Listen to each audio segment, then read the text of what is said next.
Hello, Megan. Hello, Giselle. We're back again, giving you news. We are back. We're fucking on our shit. Count I love them, it. count them. 4 weeks in a row. 4 weeks in a row, like icons, like the icons that we are.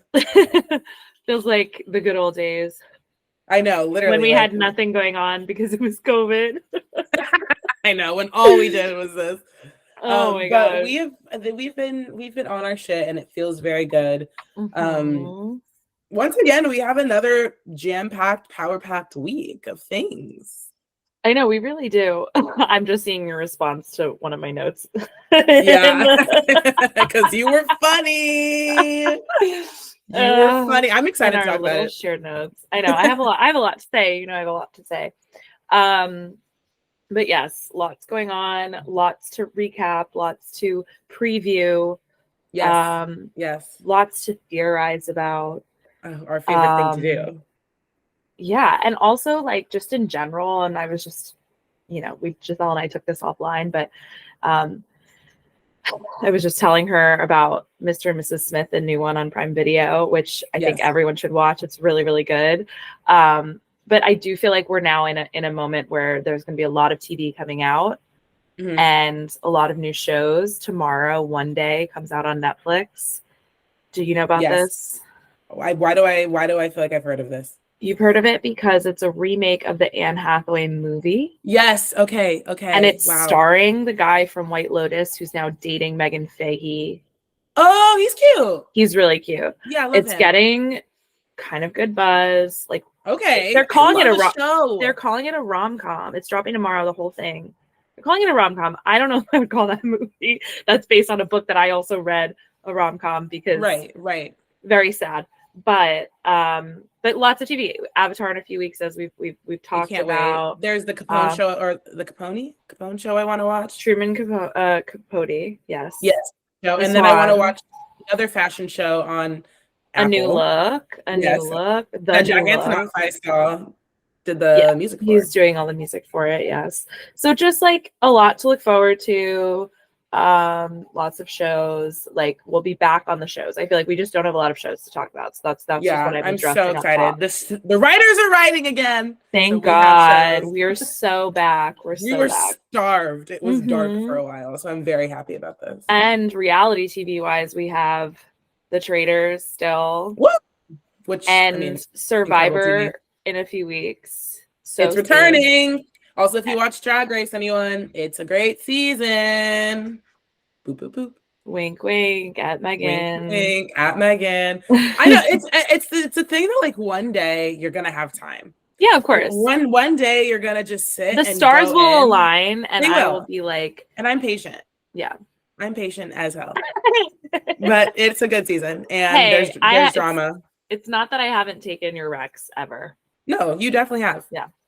This is just one that I know when the stars align, it will be magical, and I can't wait to see that moment.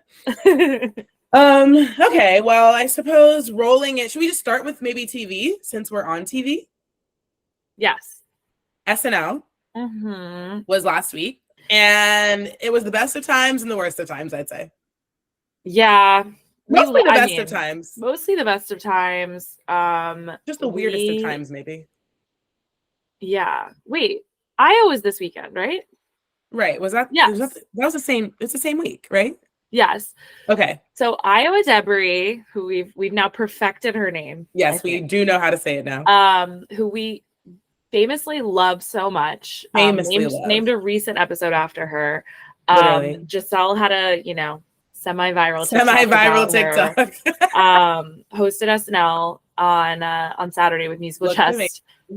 Jennifer Lopez, which we'd be remiss if we didn't call out the fact that, like, 2 days before SNL, old comments from, like, a podcast of Io's went semi-viral on Twitter of her basically talking about how J-Lo's whole career is a scam. To which I say, like, who among us hasn't before they became famous said things on a podcast? Right. When you and I become famous, we're going to have to erase this podcast from the internet. Exactly. And the thing is that Jennifer Lopez, you will always be famous, but what Io said wasn't necessarily wrong, but you will still always be beautiful and famous. It's like, where is the lie? You can be iconic and still not be a great singer. Did she struggle for the notes on SNL? Yes, but was she there? Did she book the gig? Absolutely. Yeah, and she's laughing in all of our faces at that point. With her millions and millions and millions and of dollars. her husband, who also has millions of dollars. Literally. And like randomly, I got a TikTok the other day and it was Ben Affleck on some sort of panel. I also saw this. Of him talking about like celebrity and fame and all that stuff. Yes. And like, why is he so smart? Like not to like, give a man too much credit, but like apparently also then I like Googled and apparently he has like a really high IQ. Yeah, I was like, wait, okay, eat this panel up. Actually, no, he was like he was slaying with his vocab, with his just the way he was speaking. I was kind of like, okay, King. Yeah, I was actually like, eat it up. We see you, we recognize you. But yeah, so Io was there with Miss Jennifer Lopez, and she gave her little speech where she was like tearing up, and I was like, this is beautiful. I love you. That was so sweet. I mean, like, Io is like one of us. Yes, that's exactly it. Exactly, Meg. She is one of us. And like, that's why that thing happened and went viral, because it's like, she is one of us. She talks shit about celebrities, like before she was famous, of course, as she should, as is her right. Really. And like, I love her. I think she's so great. I think that's why like everyone is really falling in love with her, because I think she feels authentic and feels like a breath of fresh air a little bit. Right. My Irish sister. We're wearing the t-shirt with the 4-leaf clover. I was like, you're funny. Incredible. Daniel Goldberg, queen, actually. Love her stylist. It was like a decent episode of SNL, I'd say. There were some like a few funny sketches. I thought the one where the hypnotist one was the funniest. Yes. So good. It was really funny. But some were kind of just like, but I think that was due to like the writing not being great. Like, I just think like when it hits, and when it doesn't, it doesn't. And it's been such a mixed bag recently. And also it depends on the person. So like thankfully Io was able to like carry some of the sketches, I think, because she has like comedic talent herself. Which is why the Jacob Elordi episode was such a flop, right? Because like love to him, but oh my god, we should talk about that too. By the way, Jacob Elordi. Oh my god, yeah, we should.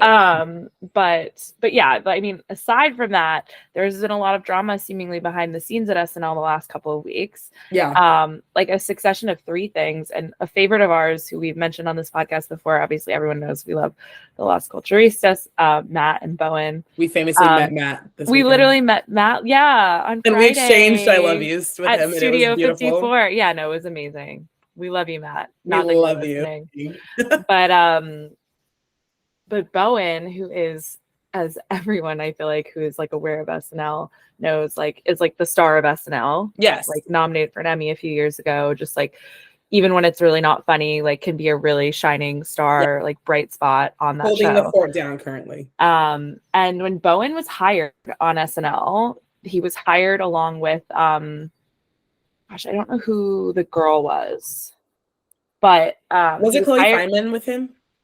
Yes, it was Chloe Fineman, Bowen Yang, and Shane Gillis. Yeah, this white male comedian.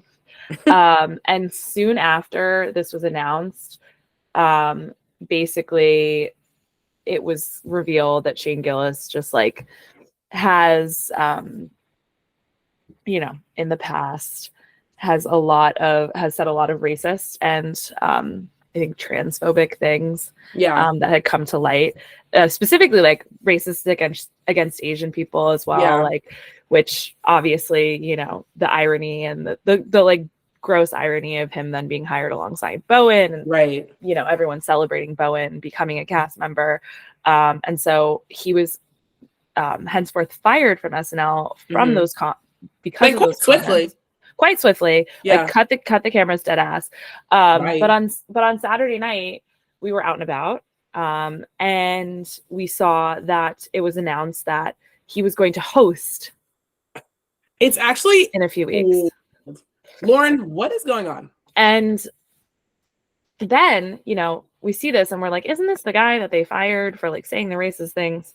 And it's like, of course, everyone is like, saying that and bringing that up. And it's kind of crazy. Like, think about if you worked in a kind of company, or like I worked at a company, I do work at a company, and like someone was fired for being racist. And then they were just like, oh, you know what? Never mind, come back. Like, we don't actually care. He's actually going to come back and give a talk to the whole entire company. Like, what? Crazy, wild behavior. But that's just like honestly the third in a series of like 3 kind of wild things that have happened that I think have pushed Bowen to his limit a little bit. Yeah. The first being that at the Dakota Johnson episode like 2 weeks ago, Dave Chappelle was just randomly there standing on the stage at Bows, and Bowen was like very clearly standing as far as possible away from him on the stage. And then the second thing was that at the beginning of the episode on Saturday, Iowa's episode, Nikki Haley, who is famously running for president against, running for the Republican nomination against Donald Trump, made an appearance in the cold open. Yeah. And, famously incredibly homophobic. Yeah. So this all led to, I think on Monday, Bowen posting an Instagram, which he has since deleted, of the card that was, I guess, left at Nikki Haley's dressing room, which was like, Ambassador Haley, like, welcome to SNL, like, love, like, we're happy to have you here, Lauren and everyone at SNL. And Bowen just posted it with the caption, quote, everyone. No comments turned on or anything, which I just thought was like, honestly, go off, Bowen. Go off. Like, it's incredibly, I mean, it's hard to like stand up, and like be heard in like normal situations, but like on a public stage like that, and then also like knowing that this is your job and this is like your, livelihood and everything. It's just really, I applaud him for that. I mean, it's, and he deleted it. So clearly like Lauren was like, come to my office. Something happened, but it's like, listen, like, if if he won't be heard, like, and as I said, he's like the literal star of SNL, then like what what can anyone else do? So yeah, but just like mess behind the scenes at SNL when they're about to be upon their 50th season.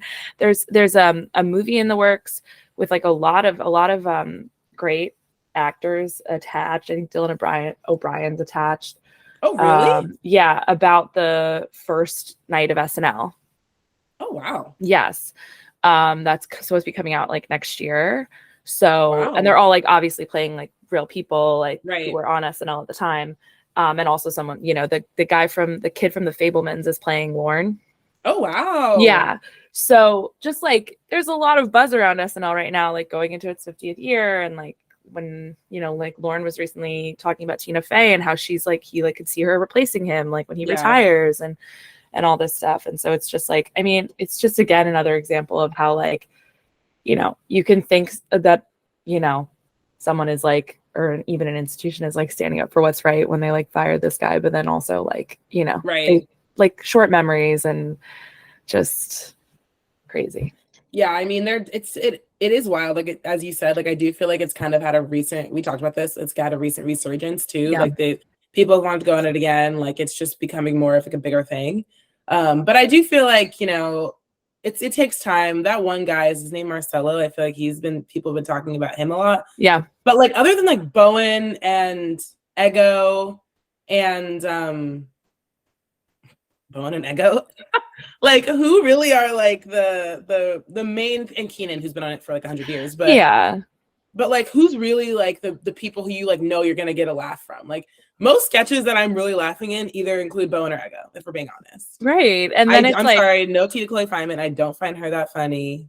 Well, it's just like the impressions are all starting to sound the same or be the same a little bit. Like in the beginning they were funny and now it's just kind of like, okay, we get it. You can do impressions. Right. It's the same way biopics get tired. Like, totally. You know what I mean? Totally. But yeah, I mean those like do not destroy guys who are just like half the yeah, some of them have been randomly funny, but they're also just like 3 guys once again. Literally 3 nepo babies, right? Yeah, exactly. All their dads like their producers or something. Yeah.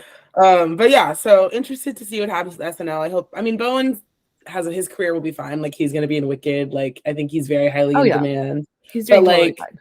But like very interested to see. I mean, also like why would you pick that Shane guy? Like I literally don't care. I will not be watching.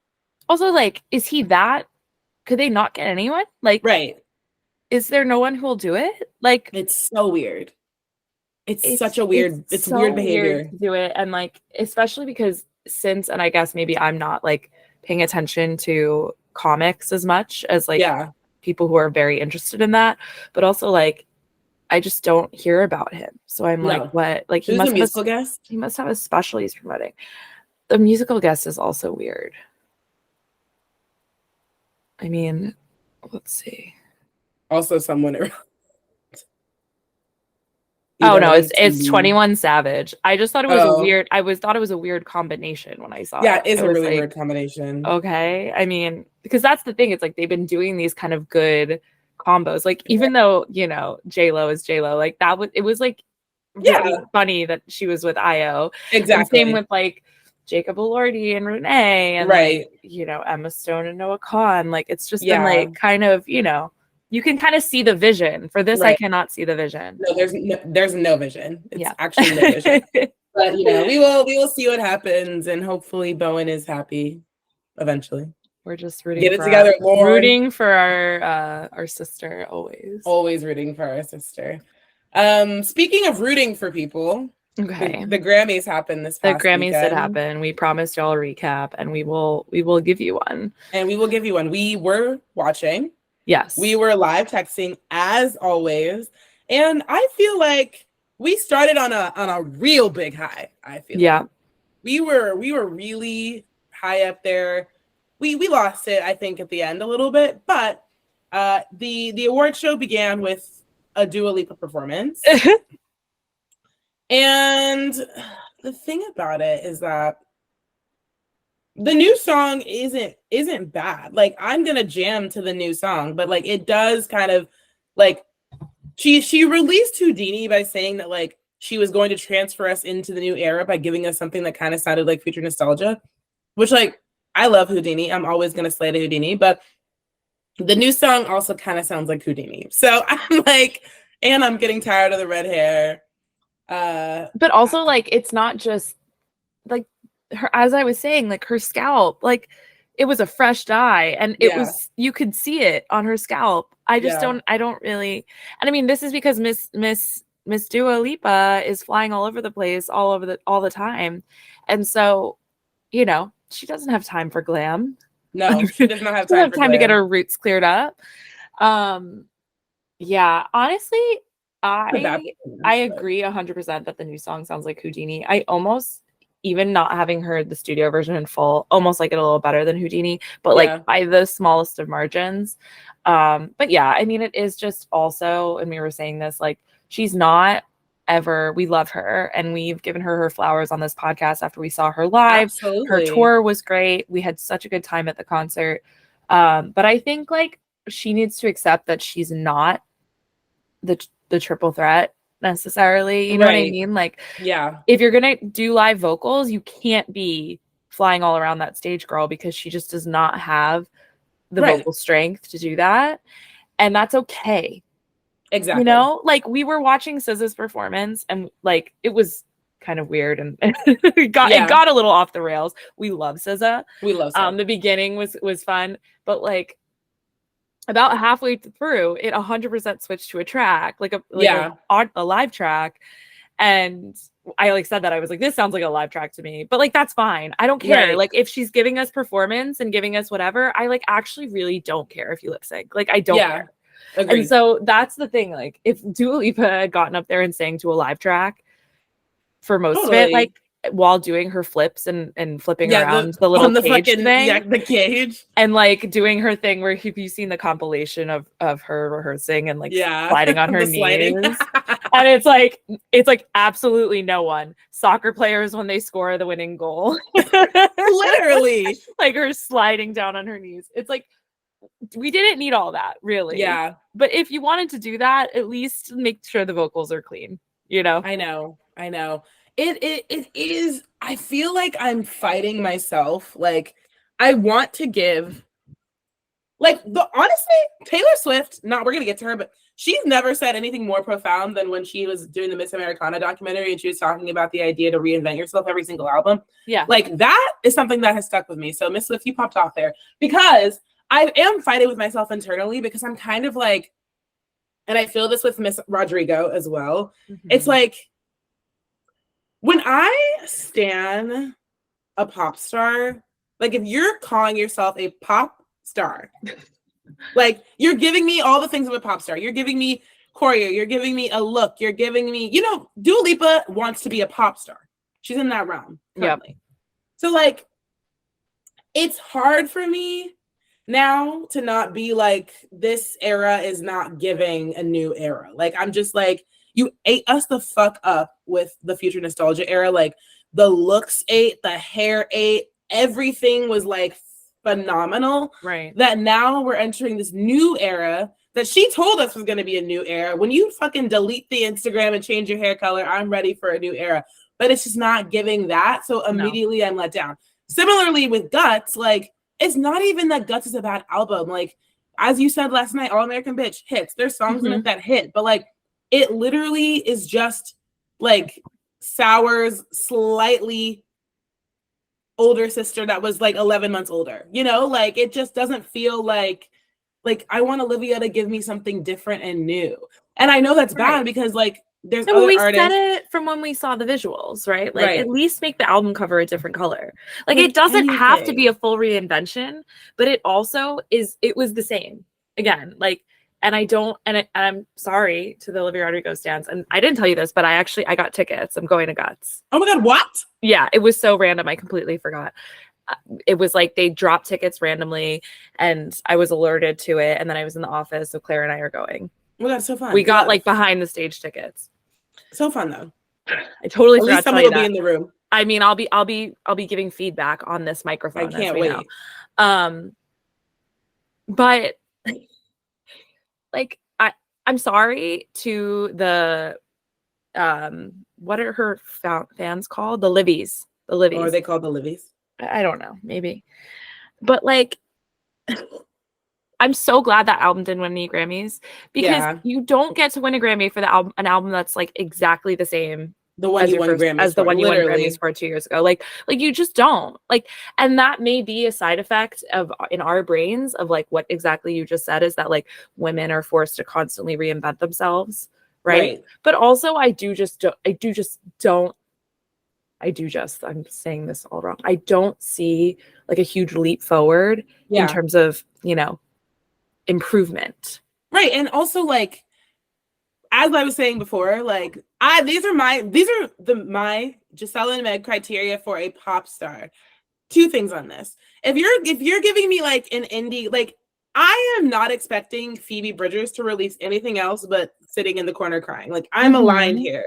Same with like someone like Leon, right? Like, Leon's gonna give me a similar track to like what she's given me before, and I'm ready and I'm prepared and I'm here for it. Same with a Gracie Abrams, similarly to Amuna. Like, I'm ready. I'm locked into the genre. Also, so that's other women in this lane. But then I'm thinking about men and like, name me one male pop star that's eating. No, there's not that they didn't win anything because there's no one eating.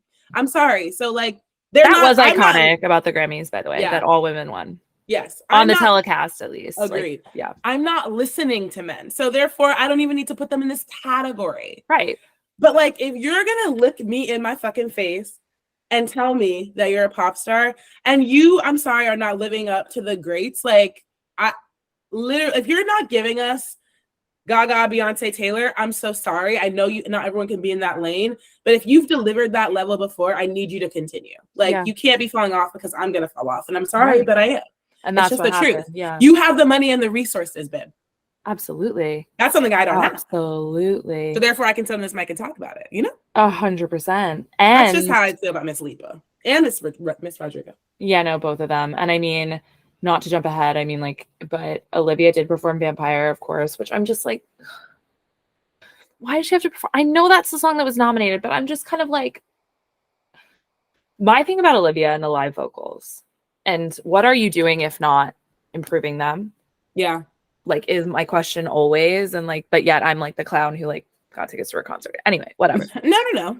It's for research purposes. Literally, things can exist at the absolute. That will come into play later. Two things can exist at the same time. Exactly. But when I think about Olivia and when I think about that Grammys performance the other night, it's what I said after I watched it, is that I think so much of her discography, so much of her thing is like the dichotomy between the really high belting and the really low, like, you know, kind of almost like indie girl register. Mm-hmm. And that's fine. And like, I do think that like makes her songs a little bit more interesting. Like the dichotomy between those two things, the build to get to belting.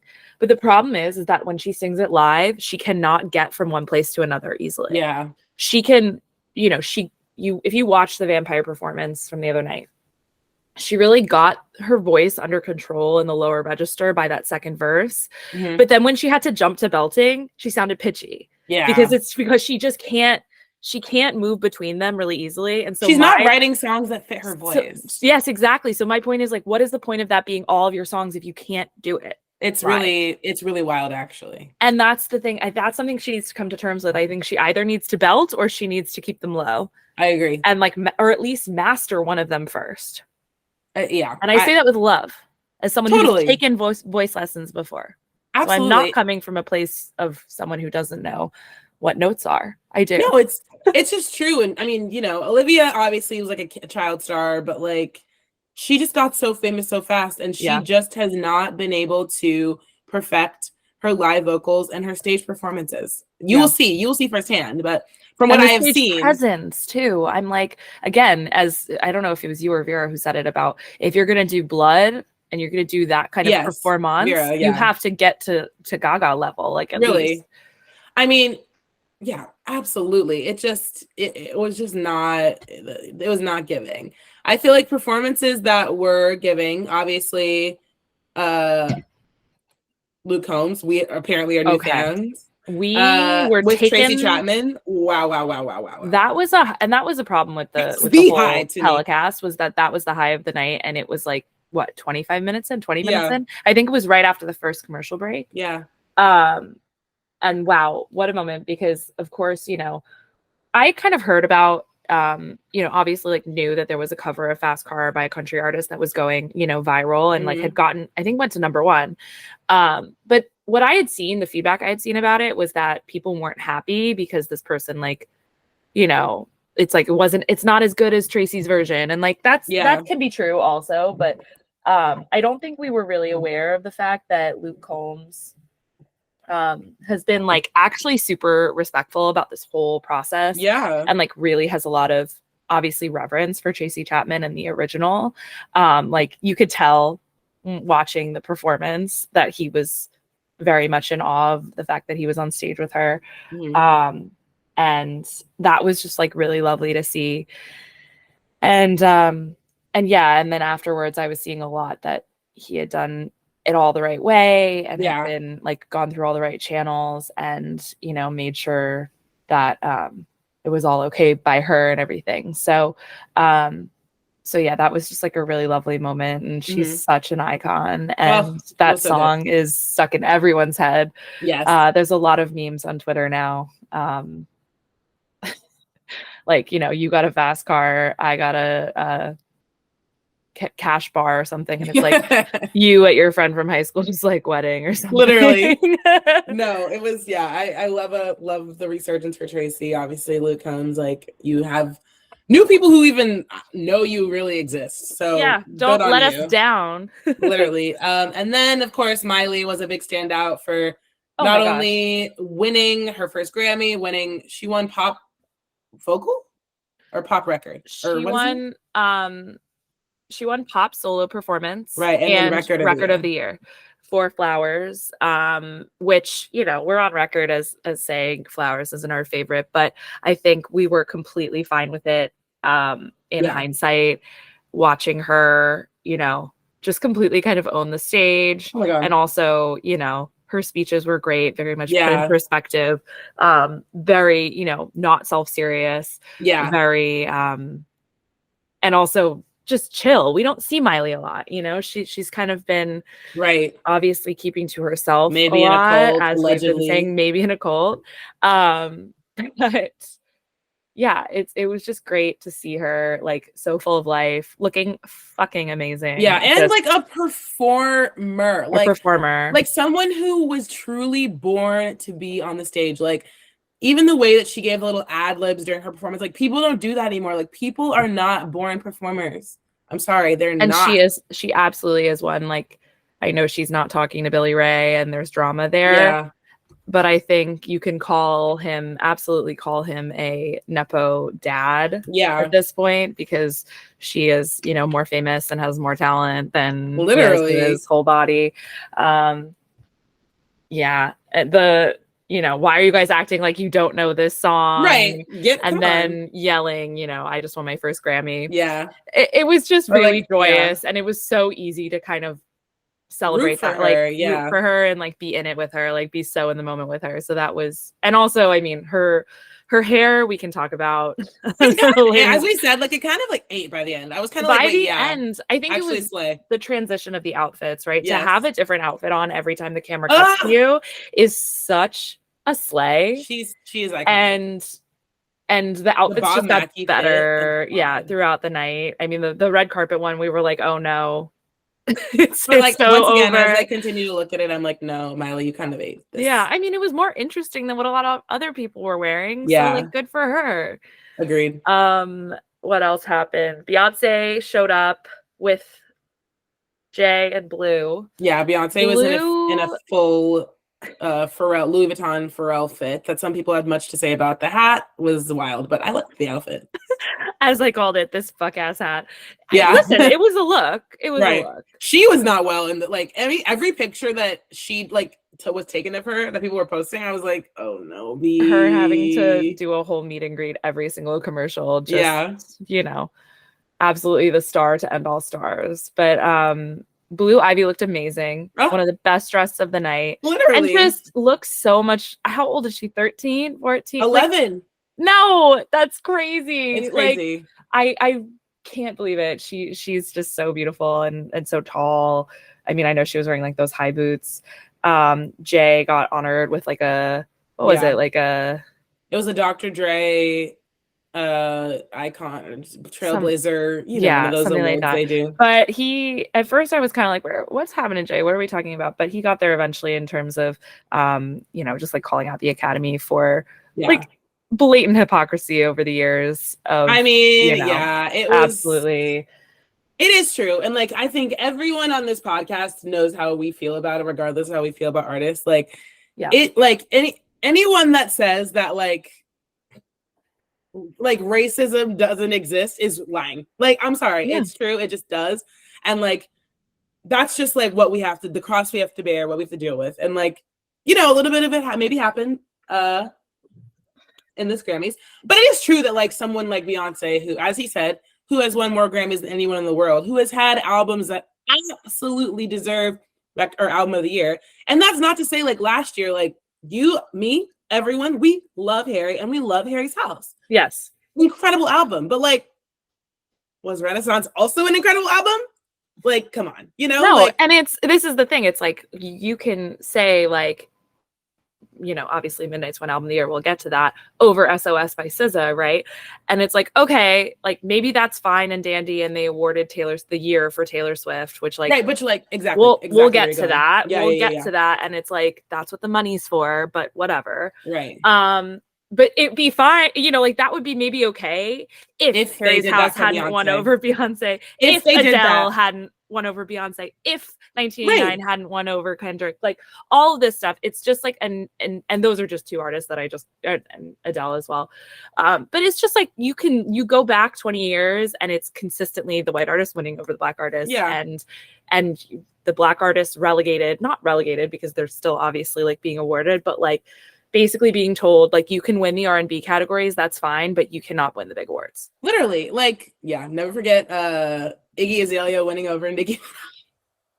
Like Macklemore winning over. Can we talk about them announcing it wrong the other night? And they announced initially that Nicki won and then she didn't. Yeah, it's dark and it sucks. And like it really sucks. And also I think the thing that sucks for me the most is like, and this has happened over and over, you get on TikTok, and like I saw a TikTok of this white woman who was like, maybe you saw it, she was like, I love Taylor Swift, I love her so much, like I'm such a fan, but like we need to speak about the fact that like she won this based off of like a privilege that she has, or this thing she has in the industry, and also like the fact that she's, you know, whatever, all the things we've just said.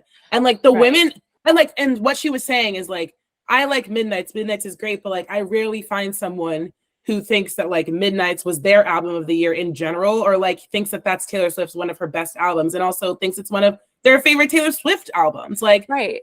If you line it up against the other three, because, you know, also she won her 4th album of the year. No one else in history, male or female, has won album of the year that many times. Over like Stevie Wonder, like icons. It's crazy. Frank Sinatra. Yeah.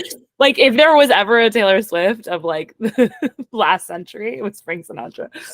And Beyonce's not won one. Yeah. No, as you know, like it's crazy. That fact crazy is really just like, and I know Taylor Swift has like fucking 11 albums, but still. Yeah.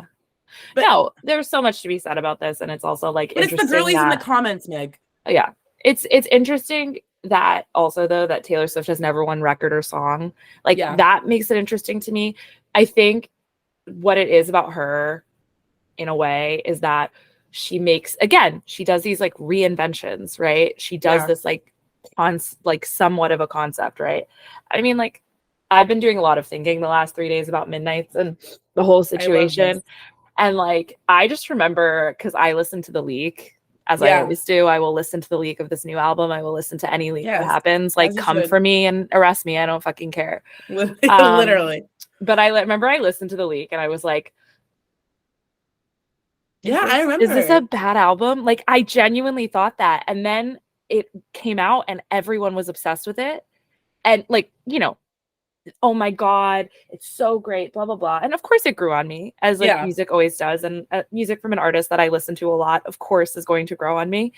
But I still think back on that. And I'm just like, if you line it up next to Fearless, great album, 1989.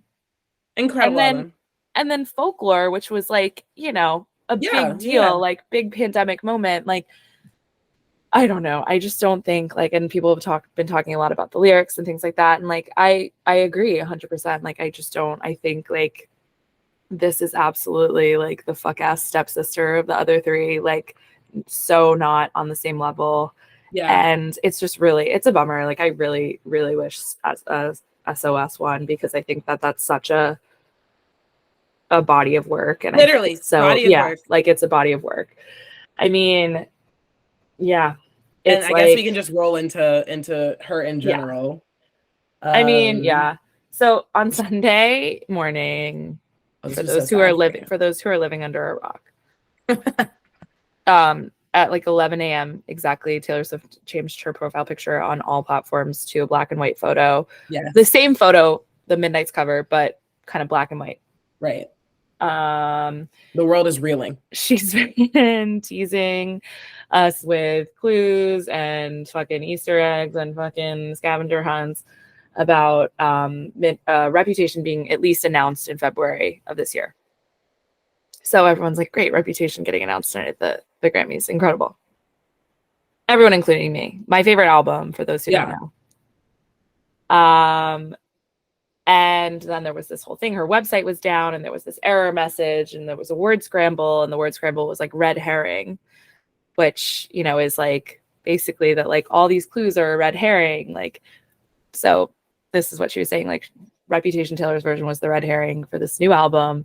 Yeah. Taylor Swift won. Oh, well, we forgot. We have to shout out Victoria Monet for winning Best New Artist before we get into any deserved. And like, once again, I truly like, and Coco Jones winning her first Grammy. Yes, it was a good night. There were some wins for my lovely sisters that I'm happy about. Boy Genius also won. We love that for them. But yeah, at the pre-show they won like 3 awards in a row. Yeah, they just like kept going back up. Noah, you will always be famous. You really have become such a sweet boy to me. I am very endeared by you. I am sorry you didn't win, but I am very thrilled. You know what that sounded like? Won. You know that thing that people do? I saw a tweet. It was like, Noah Khan, you've become quite dear to me.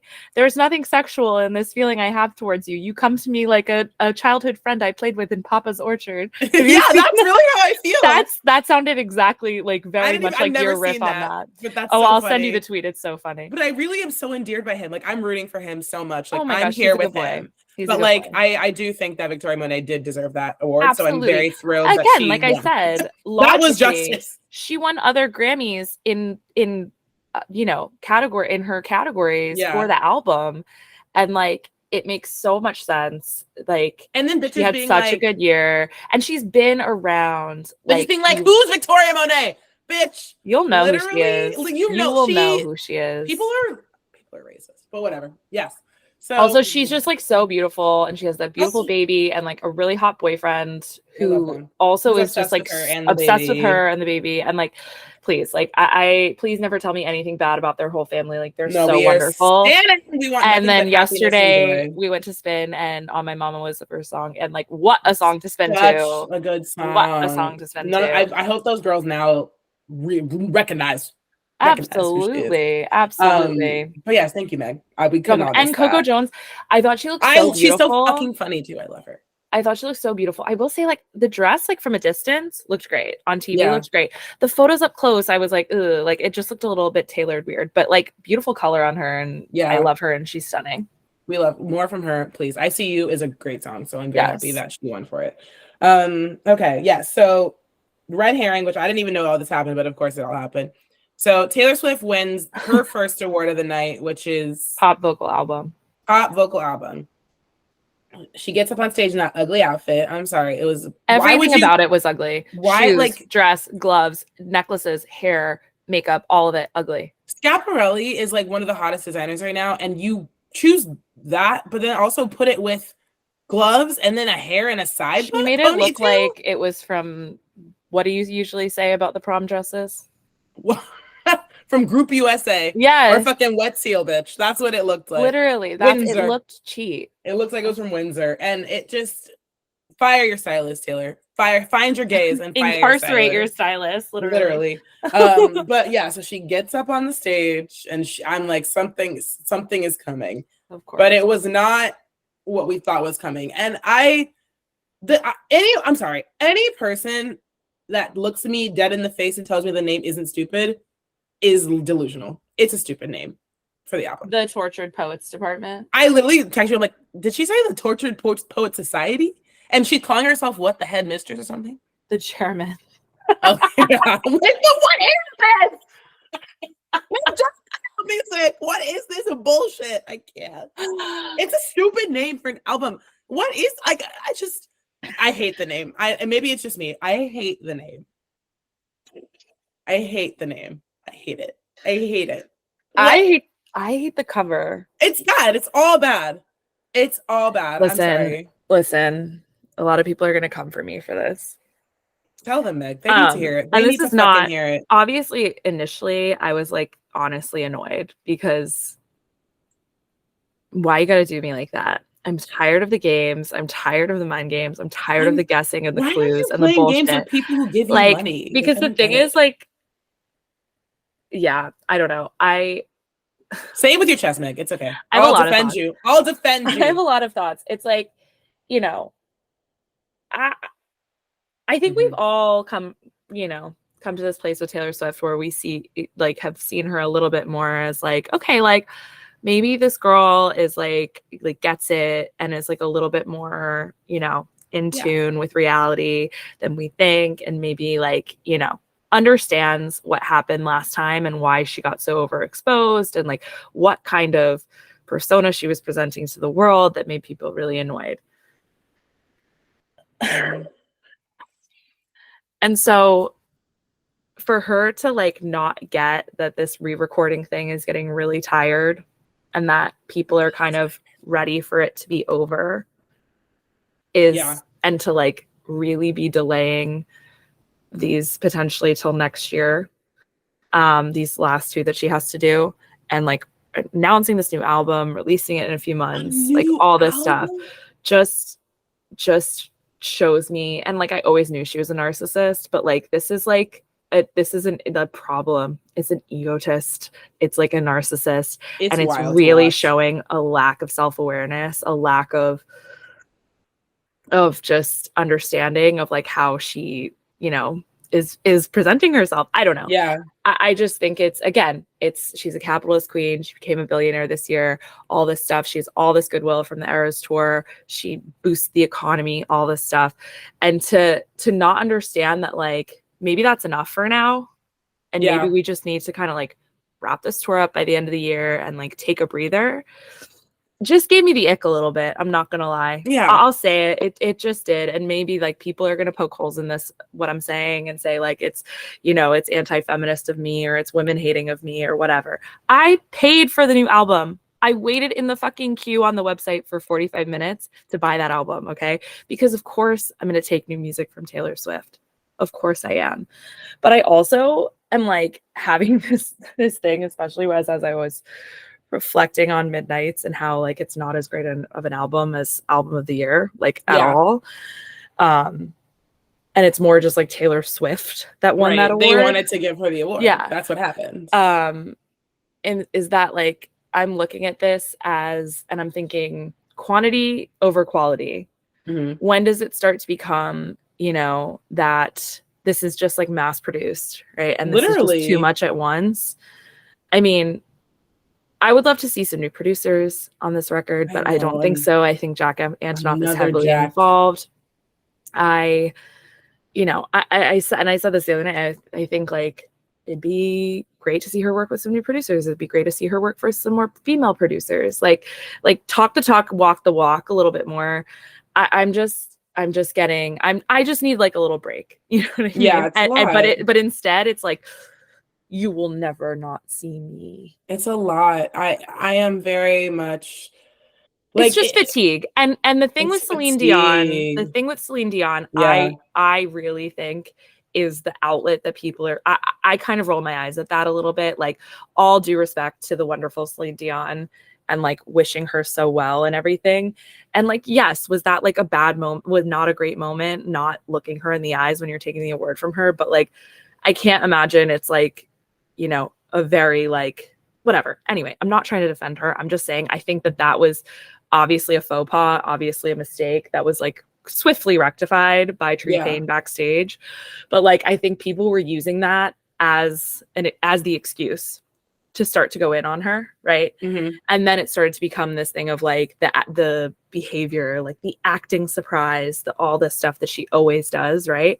But it is just, you know, and I've defended this in the past and said, like, it's not about the standing up and singing and supporting other artists. Like, I don't care about that. It's just more like this performance of herself that was just like very clear to me on Sunday night that it was a performance. You know what I mean? Absolutely. It's the walking in late with everyone and like that being part of the speech. I just can't, like, it is a lot. Like, and I just can't care if Swifties hate me, like, whatever. But like, no, it's fine. I do think there are like there's a divided camp. I also think like what makes it hard is the Swifties make it hard because they're also like ready to defend her to the death no matter what. And it's kind of like, actually, like, it'd be much healthier to like, yes, stand someone, listen to their music, love them, like go to their concert, like enjoy them in general, but also be able to acknowledge when they've like gone a little bit too far and are, you know, also that they really just care about money at the end of the day. Right. And I think it's like, you know,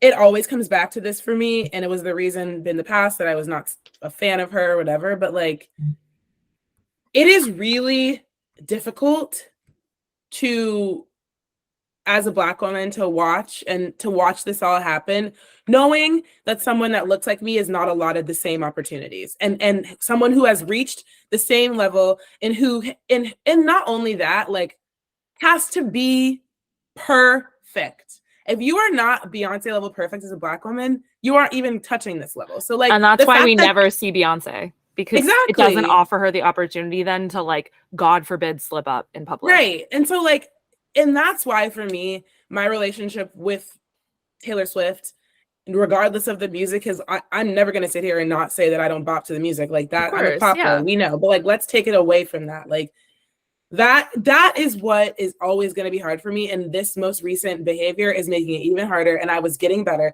but I just wish that the Swifties would really like just think about that. But it's like, it's the inability to step outside of yourself for once and realize that the world is not sunshine and rainbows and like whatever, like this shit is really real, and also not come from people who have differing opinions about her.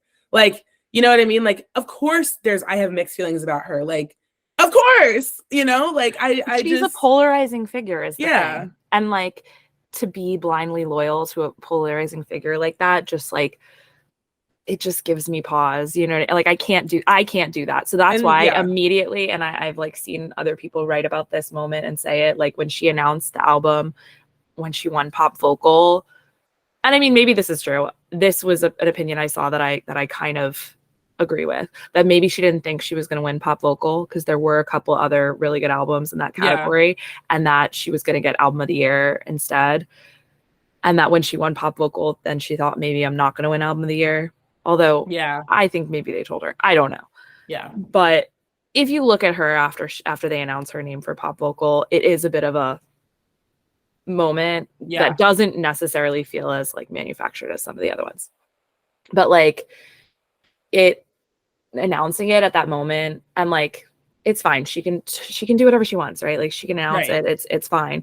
But like, and there's been a lot of talk about like everyone else's face in the room when she said it, that she won't step up to her next. She won't fucking relax. Casey Musgrave somewhere punching the motherfucking air. Literally. Just like, what the fuck? I just dropped the trailer for my album. Like, but it did feel like it sucked the air out of the room a bit. It sucked the air out of the broadcast for me. And I also think that had to do with like a lot of long unnecessary bits and, you know, a lot of things that like, you know, like a lot of time in between awards then that like was like really tedious to get through. But it really felt for me that it just sucked the air out of the room. And it did feel a bit like a stretch to be like, I think the way the Recording Academy voted was because of the passion of the fans. Right. Like, so like what you're saying is like, you didn't win because it's the best album, you won because you have the most passionate fans. Like, I don't know. I just, again, like I know there are going to be people who are going to have things to say about what I'm saying, and that's like totally fine. You can disagree with me. I'm having a lot of thoughts and feelings as someone who like saw the Eras tour last year, like loves Taylor Swift. Like is going again. Like I'm literally going again in May. At least you'll get some new songs. That I feel happy for you about that. But like I just I'm at this moment feeling just like very irritated by it all, and I was excited for unsettled. Yeah, and I, you know, again, like I said, I do just think it's like it's a lot. It's a lot of albums.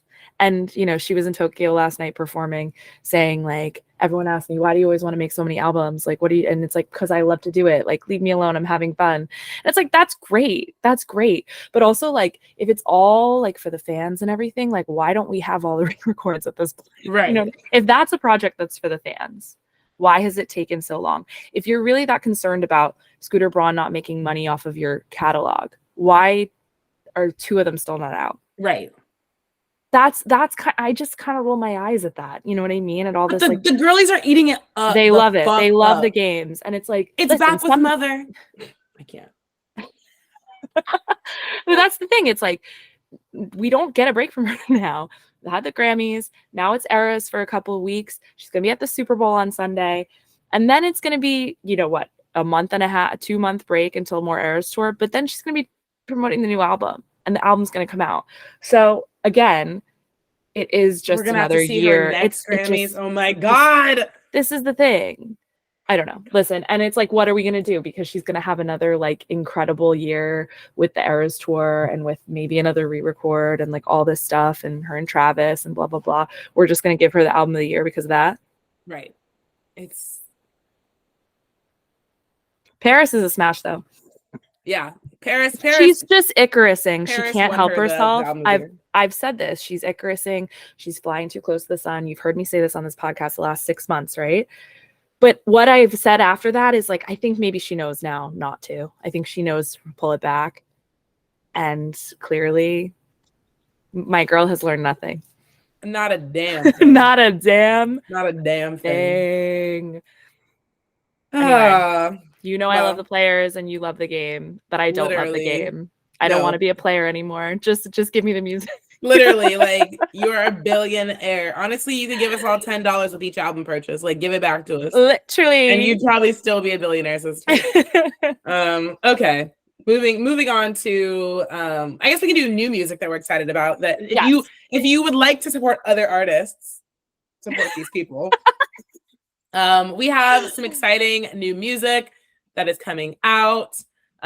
First and foremost, as Meg said, Casey Musgraves has announced a new era. She gave us like a trailer that premiered at the Grammys. My girl loves a visual album. Yes, she's naked in a field. But that song is coming out on Friday or tomorrow. But I'm like, what time tomorrow? And what's it called, Casey? I do know that it has something to do with Saturn Returns, which like mine is about to hit. So I'm feeling like great about this song coming out. Yeah. I'm feeling like I'm gonna be able to relate. Also, I think we had said this like last week, but she did play a show in New York or played somewhere in New York and played a few new songs and everyone was like, oh, it's great. Yeah, she's returning more to her original roots, so that maybe feels like the right choice for her. It just says new song Thursday, but maybe it's just called new song. I don't know. But I am excited. I feel like it's gonna be good. And then Maggie, we have Don't Forget Me on Friday, which is a song that we heard her play live at ACL in October. So I feel great about having that. Play all Maggie Rogers, also my nemesis, but like excited for the song. And she's always gonna, but this is the thing. We're just girls on a microphone, right? We're just literally just thoughts. Girls. We're just girls, so don't be mad at us for being annoyed with Taylor Swift, okay? Right. Or Maggie Rogers. I'm still gonna scream, but her friends were mean. Her friends were mean. So yeah. And in the future, not soon enough, we have Miss Whiffy Griffy. Is coming out with a new song, which we are very excited about. It's called, what did I say it was called? And I did text last night and just say that I do feel like this song is going to change my life. It's called Miss Me Too. Yes. And someone heard her perform it. She's in Australia right now and said it's just like absolutely a pop, like the pop song. Like, absolutely a smash. So I'm really, really excited about that. We have Noah. Go ahead. We have Noah Khan, Stick Season in parentheses forever. Where he's putting all of his collabs on the same album and now releasing 2 more and a new song. And we know one Friday. Is Brandy Carlisle and the other is someone else that is Gregory Alan Isakoff. Yes. Who's like very indie. You'd probably recognize like 1 or 2 of his songs because I feel like they play in movies sometimes they're very soft. So that's like a big, hero for Noah. So yes. What else do we have? Well, Eternal Sunshine is coming. She is coming. And also, if you guys don't know, you should know this Black British woman named Rachel Chinachuri. I can never pronounce her last name, but wait, let me look at it and I can tell you. But she is like, I mean, everything I've been wanting, like a pop, like more indie, rocker kind of. Never Need Me is a smash. Never Need Me is a song she just released. You haven't listened. I'm obsessed with it. Meg and I both love it. She's had a few other songs that you guys have probably heard also, and like if you're shuffling artists that you usually listen to, if you like have music taste similar to us, you've probably heard her songs. But her debut album's coming out in March. Okay, amazing. And I feel like it's China Riri. Yeah, China Riri maybe. Yes. Rachel, like look her up. China Riri. She's great. She's great. She has more to do in the music video for Never. Yes, which like go off. So excited about that. As Meg said, yes, Ari is giving us Eternal Sunshine coming extremely Jennifer Lopez, This Is Me Now next week. What? Is that not out yet? No. This Is Me Now.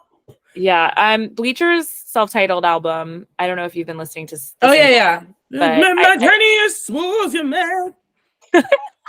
Get it. Justin Timberlake obviously has new music coming.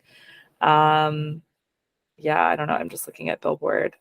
And then, yeah, I mean, like, I'm sure after this single comes out, we'll get a Casey album release date, Maggie album release date.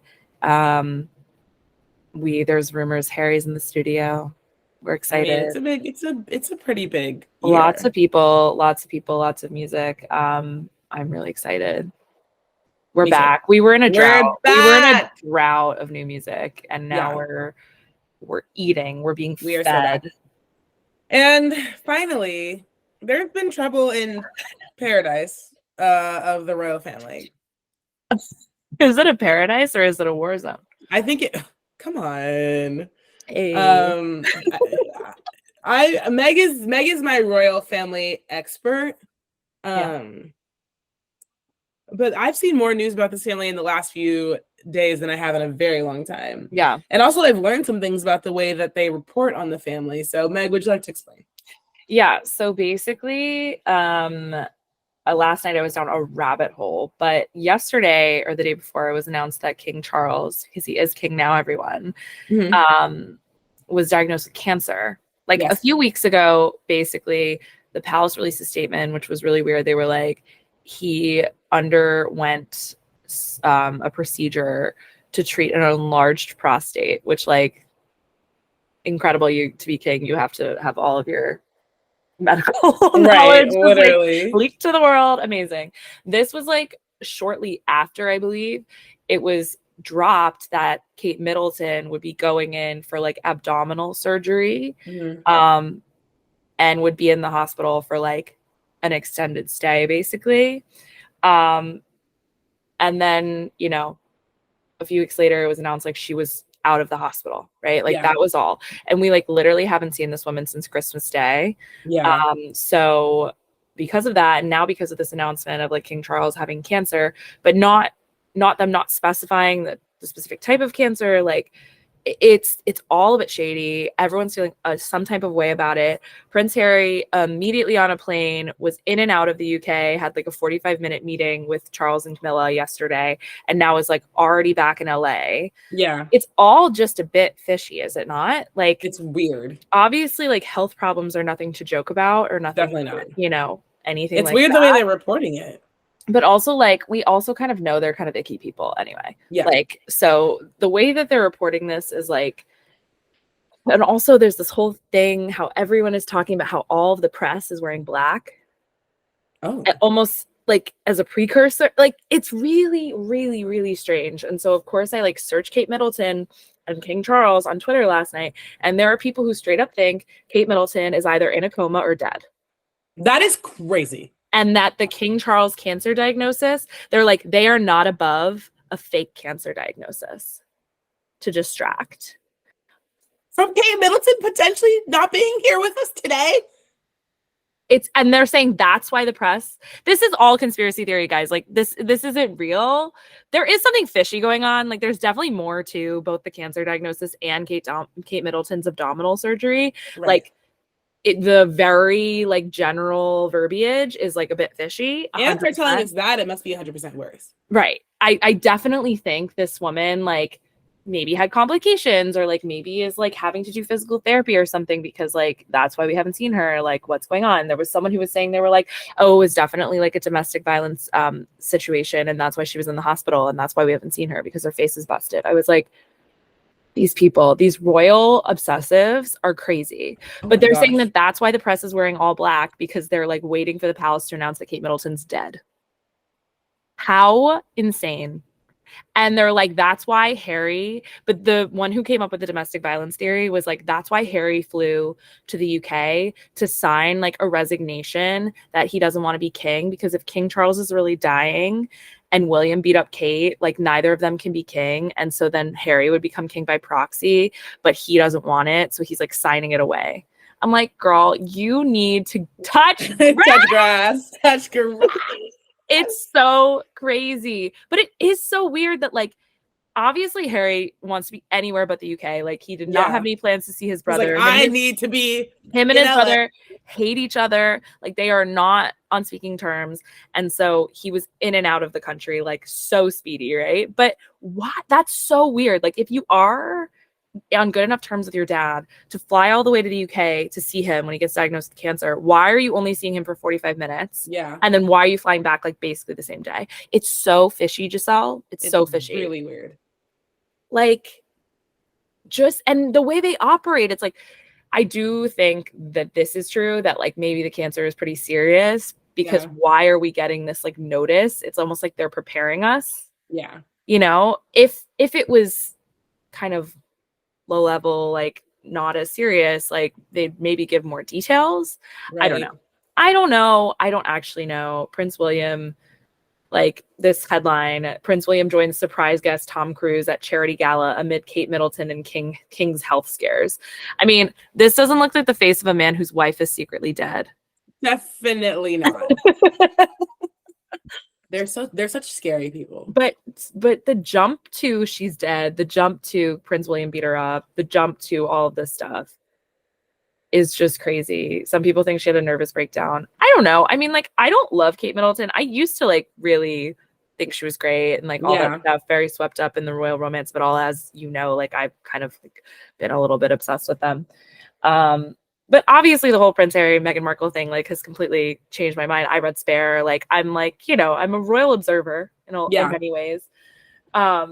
And so I just don't think as much of Kate Middleton anymore, right? But like also, I don't want her to be not okay. That's so sad. I feel like she has a miserable life, literally. Like her husband cheated on her. Now she has to be queen. She can't divorce him unless she wants to be like crazy, like shunned. And yeah, truly, it sucks. It's sad. And like, it's really sad.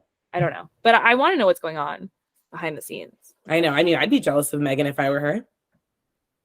Absolutely, that I get to go live in LA with my husband and my kids in the sunshine, and not do press and engagements every day and rainy England. No, I'm kidding. I like England, but yeah, it's all a bit tricky, and we know that the British press is like so fucked up, even more so than like the American press. Like, I was actually laughing because there was a side-by-side of a People headline and then like a British tabloid headline. And it was like Prince Harry has no plans to see brother Prince William while in UK, and the British tabloid one was Prince William has no plans to see brother Prince Harry while in UK. Wild. It's just so funny, the bias, right? And the war. I mean, I would love to know everything that really went on behind the scenes. I know. The Crown is done. How will we know? Spare 2. Return of the ginger. Literally. Anyway, we'll see what happens. I don't think Kate Middleton's dead though. Don't believe conspiracy theories. Yeah, no. We want you to be okay, Kate. Yeah. Praying for Kate. Prayers for Kate. Literally. But yeah, everyone, that is it. That's it. A big week. Lots happened. We obviously didn't hold back today, so we hope you guys loved our take. I'm so nervous to listen back to this. It's okay. Anything you said, I probably said something 10 times worse, so I will take all the Swiftie heat. Oh, I did a lot of caveats. I don't want to be canceled. No, if anyone comes for Meg, I'll fight you. I will take the heat of the Swifties. No, I'm ready. I do think in general, I think there is a consensus. I've talked to some other people who like feel the same way. So it's not completely out of left field. But we'll see how it all goes. We'll see how the Super Bowl is on Sunday. I'm excited for Usher. I'm excited to eat some wings. Yeah, hell yeah. Really live life.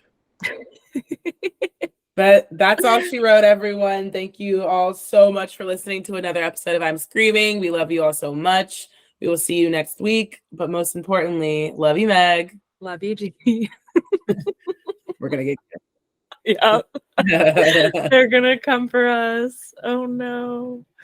Bring it on.